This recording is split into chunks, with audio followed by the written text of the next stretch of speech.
¿Cómo están? Espero que bien. Es mi deseo porque quien habla los quiere mucho y los respeta. Vamos a dialogar ahora con el muy ilustre catedrático universitario, exministro de Estado, escritor, constitucionalista y analista político, el doctor Ramiro Rivera, sobre un tema, les advierto, aparentemente denso, porque ¿a quién, pitos flautas, le interesa esto de la Cámara del Senado, la bicameralidad? Tengo entendido que a muy pocos de ustedes. Sin embargo, de la elección o la decisión de tener una legislatura sana, con gente sabia por encima de los representantes, podría estar dependiendo el futuro de nuestro país. Los hijos, los nietos, los bisnietos. Vamos a tratar con Ramiro de presentar a ustedes la densidad de este tema, el Senado, de una manera lo más anecdótica posible. Vamos a hacer recorderis sobre cosas livianas, así que no hagan clic, no se vayan, sigan con nosotros. Gracias de antemano. Ramiro, acabo de leer un artículo tuyo en Diario El Universo, en donde haces un análisis crítico de la bicameralidad, de la cual un poco de ecuatorianos andan noveleros otra vez. La Cámara del Senado, ¿no es cierto?, el non plus ultra para salvarnos de todos los males. Termino este monólogo, ¿no? Qué pesado que soy a veces. Los argentinos tienen una frase que les autodescribe, pueblo inteligente, tanto como frívolo e inmaduro. No hay poronga que nos alcance, la poronga es el poncho, ¿sí? Van de novelería en novelería y ninguna les resulta realmente eficaz. El Senado, Ramiro. Sí, y quizá, gracias por la invitación, Marcelo, y quizá esa frase de la frivolidad argentina que tú lo has dicho con absoluta claridad, también nos chanta, ¿no?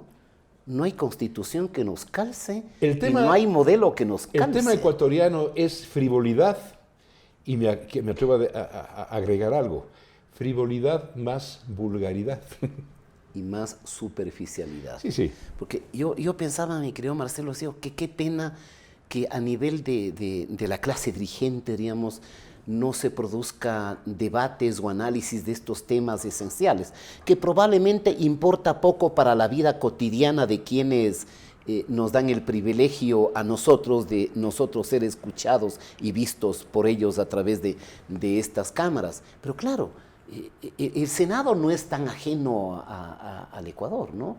Al fin y al cabo, el Ecuador de 20 constituciones, quito la de 1812 quiteña, hemos tenido 20 textos constitucionales, es decir, más de una constitución por cada 10 años, un poncho por cada 10 años. Una poronga. Nos hemos puesto 20 porongas y nada nos calza. Ninguna nos calzó. Claro. Y de las 20, 14 establecen el Senado. Ahora, si me permiten, porque yo ya he hablado demasiado y tengo vergüenza y pido disculpas, sobre todo a mi querido amigo Ramiro, a quien tanto admiro y respeto.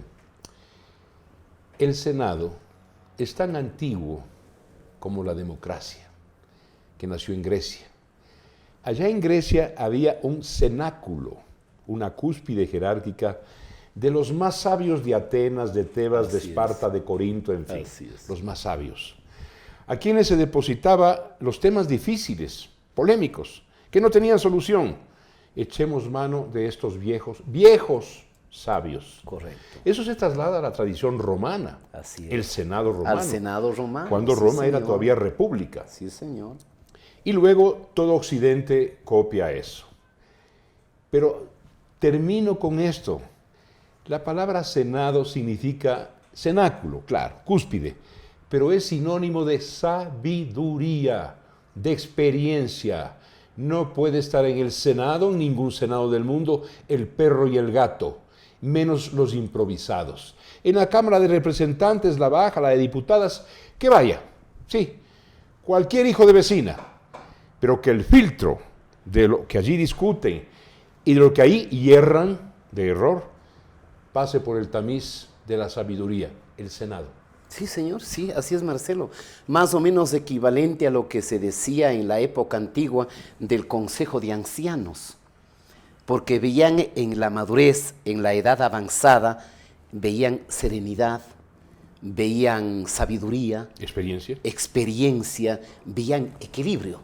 Frente a este calor, a la termocefalía, diríamos, es decir, a los cerebros calientes de la cámara baja, donde era gritos, peleas, decisiones precipitadas, y por eso puede ser que se bautiza al Senado como la cámara de enfriamiento. Es decir, abajo, la cámara abajo, están peleando, están acelerados, están locos, están atolondrados. Sube a debate a la cámara alta y entonces la cámara de enfriamiento, la cámara revisora, la cámara de segunda lectura, la cámara modeladora que pone el equilibrio. Y bueno, claro, tú lo has dicho, la historia griega, tú lo has dicho, el Senado romano, luego el Senado de la aristocracia y de la nobleza en Inglaterra en el siglo XIV. Los comunes y los lores. Exactamente, la Cámara de los Lores, ¿no es cierto? De los lores espirituales, de la iglesia protestante, de los arzobispos, de los nobles, de los marqueses, de los condes, pero es que hay que entender que si Ramiro acaba de mencionar la Cámara de los Lores, y la gente cree que es un asunto de nobleza de sangre y de cuna, no. Es una nobleza y una aristocracia intelectual. Pero por supuesto. Eso es lo que es. Así es. ¿No es cierto? Así es. Y quiero remarcar esto, insistir en la idea de que es una cámara superior que tamiza y que le presenta al pueblo la brújula, el camino, la vía. Sí, señor. Para que le da equilibrio. Exactamente. Que le da razonamiento, que le da sosiego, que le da seguridad. No es el de la cámara baja que grita, que se enardece, es el hombre viejo, maduro, al extremo que casi en todos los países y en las democracias republicanas o federales que se establece la Cámara Alta o la Segunda Cámara, la edad que se pide para senador a veces es 50 años, 45, 35. O por ejemplo, para recoger la experiencia se establece que los expresidentes vayan a la Cámara del Senado para que tengan algo que hacer. Ahora que la gente cuestiona, ¿y por qué a fulano, sutano y mengano que hizo pendejadas le dan sueldo vitalicio? Bueno, denle un espacio en la Cámara del Senado y que ganen conforme vayan al Senado. Claro, van a haber gente que sí contribuye y van a haber otros que sean una vergüenza. Excepto los viejos que nunca maduran, porque hay de esos también. Hay gente, ¿no es cierto?, que alcanza un rango de edad cronológica y nunca madura. Siguen siendo los termocéfalos, los impulsivos, los calenturientos, los malcriados de toda la vida. Los atolondrados. Pero por excepción. Generalmente el viejo, generalmente y por regla general, tiene experiencia, ha sufrido tanto, ha superado tantos obstáculos, que lo que tiene es ya que enseñar. Así es. Tiene ya que ser el gran conductor del hogar, de los hijos, de los nietos, de la sociedad. Sí, la sabiduría, ¿no? Entonces me parece que, Marcelo, que qué bueno que tú me has invitado a este tema, porque yo sí creo que hay que hacer algo para que se debata contenidos y no se vea ni siquiera con el extremo del prejuicio, pero tampoco con el extremo de la emoción. Nos vamos al Senado, lo lindo del Senado. No, el Senado, yo diría, mi querido Marcelo, como cualquier otro tema de política o de organización del Estado, tiene altos y bajos. Por ejemplo, el Senado en el siglo XIX es un siglo de auge del Senado. Que en la época moderna nace en el siglo XIII o XIV en Inglaterra. Pero en el siglo XX el Senado tiene un declive. Fíjate, por coincidencia, Marcelo, anoche cogía un librito de este famoso francés Maurice Duverger, que se llama Instituciones Políticas de Derecho Constitucional, y él dice, el Senado en el siglo XX, dice, está en declive con tendencia a desaparecer. Porque en 1953 Dinamarca deja el Senado, deja Suecia, deja Finlandia.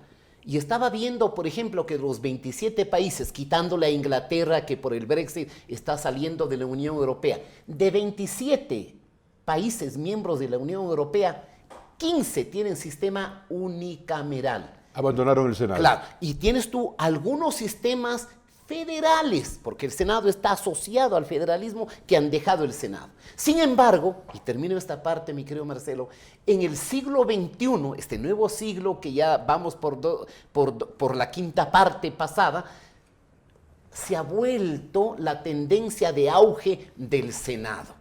Entonces hay que discutirlo, porque el Senado puede ser bueno o malo dependiendo, yo diría, de una variable, mi querido Marcelo, de la variable cultura política de quien vota. El votante. Y vamos en el segundo segmento de nuestro diálogo a hablar de esto. Y le voy a pedir a Ramiro que nos cuente una anécdota que fue histórica, porque sucedió. Thomas Jefferson, el gran Jefferson, Así es. el gran demócrata. Así es. ¿Qué dijo de la Cámara de Representantes y qué dijo de la Cámara del Senado de su propio país federativo, los Estados Unidos de Norteamérica, cuando nacían? Y lo otro que vamos a tratar, el que tengamos éxito o no con instituciones políticas no depende de esas instituciones, sino del plasma humano, del colectivo, ¿no es cierto?, que vota y sufraga, de su nivel cultural, de su madurez política. Porque de lo que es una sociedad, de ese ser que se proyecta en una pantalla, así mismo son sus autoridades. O son virtuosas, o son, disculpen el término rústico, una porquería. Volvemos.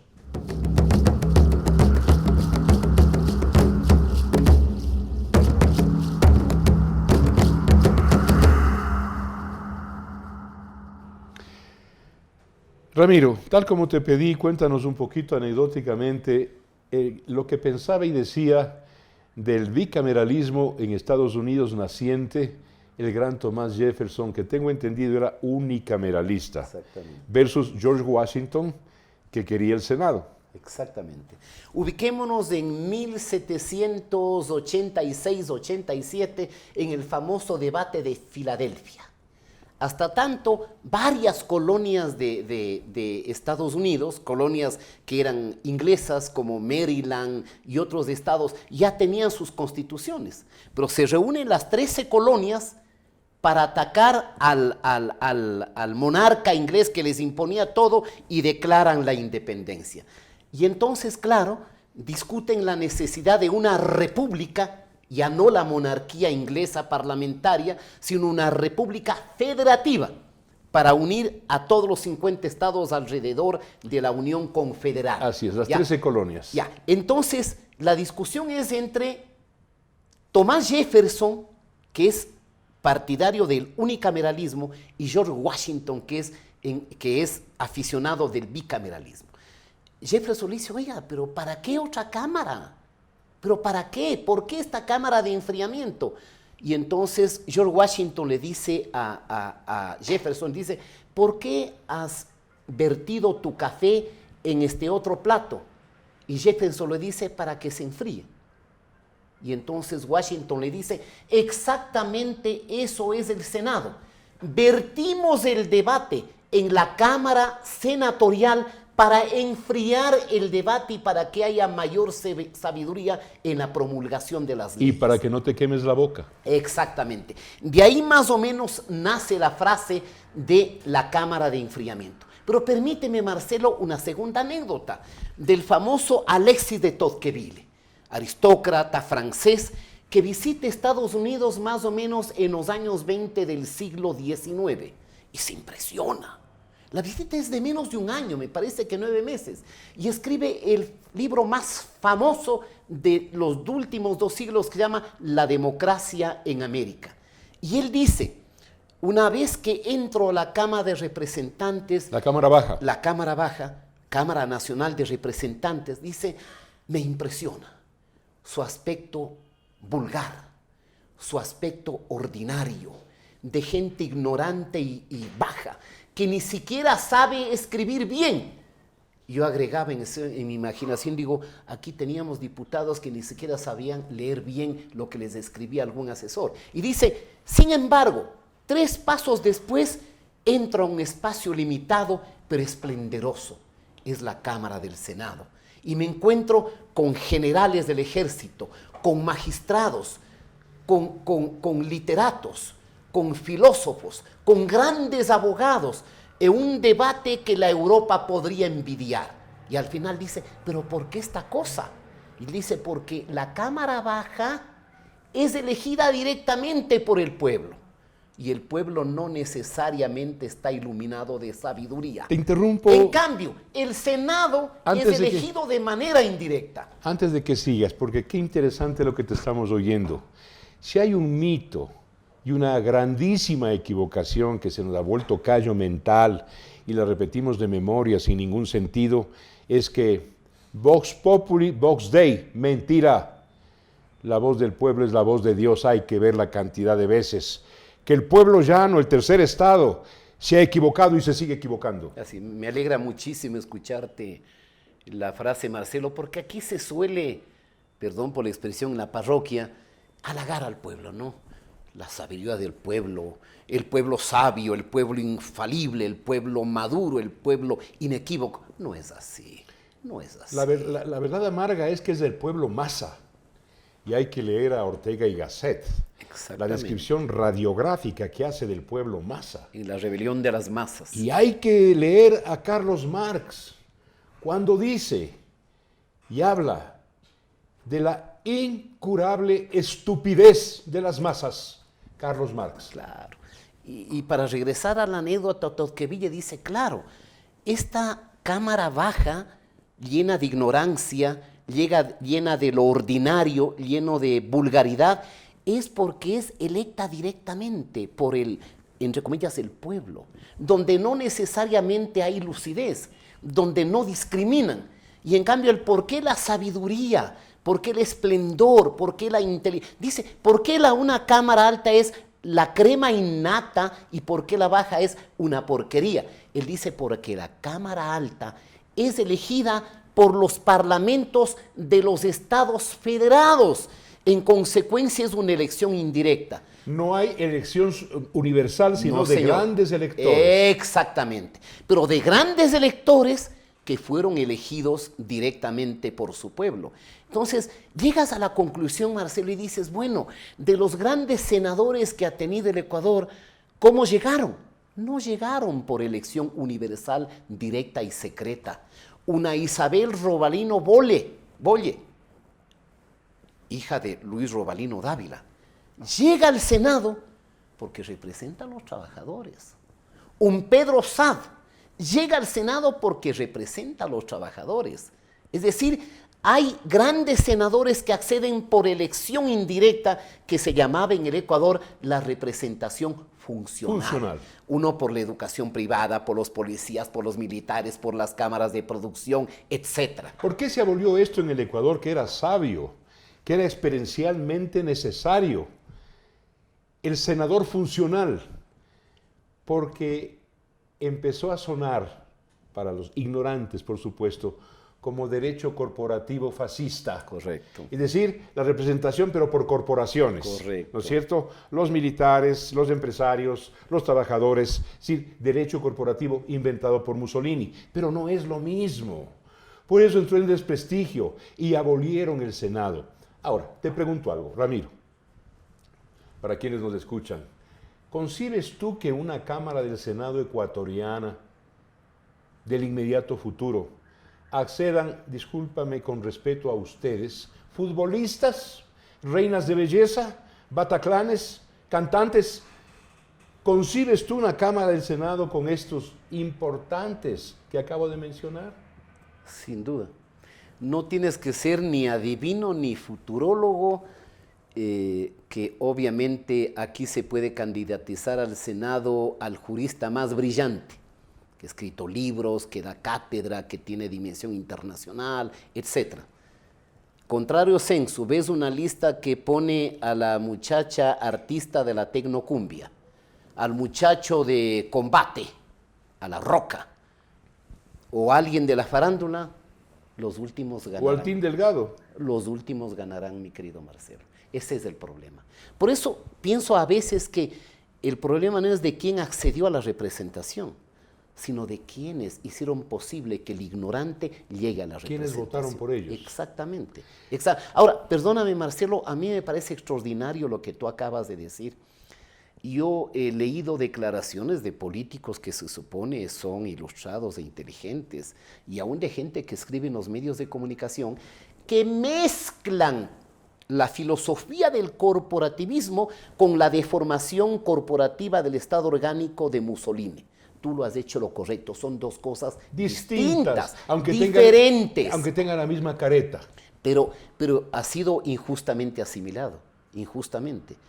No puedes comparar tú el Estado corporativo y orgánico de Benito Mussolini con la filosofía que se da a mediados del siglo XX del corporativismo, que no era sino pedir un parlamento económico, un parlamento laboral, social. La filosofía era, exactamente, la filosofía era, si la sociedad es el conjunto de organizaciones sociales, de gremios e instituciones, hagamos que esas instituciones, que esos gremios vengan a la representación y no solamente los partidos. Vamos a algo que también ha perdido sentido y se ha peyorizado de una forma injusta y ruin. El Senado es una entidad aristocrática. Aristocrática. Sí, señor. Porque van los mejores, ¿no es cierto?, de cada corporación. Los mejores representantes. Y por eso hay inclusive un requisito de edad, como tú acabas de decir. Sí. La otra cosa es, ya es hora, Ramiro, y te consulto y te pregunto, que aún para la Cámara Baja, para los diputados, no puede ir, pues como yo suelo decir, el perro y el gato. Hay que establecer requisitos académicos mínimos. Economistas, abogados, ingenieros, filósofos, literatos, pero los mejores. No puede ir el perro y el gato, porque el país ecuatoriano y América Latina están mal justamente porque allá accede cualquier, disculpen el término porque vale la pena remarcarlo, cualquier basura. Sí, es una penosa y lamentable realidad.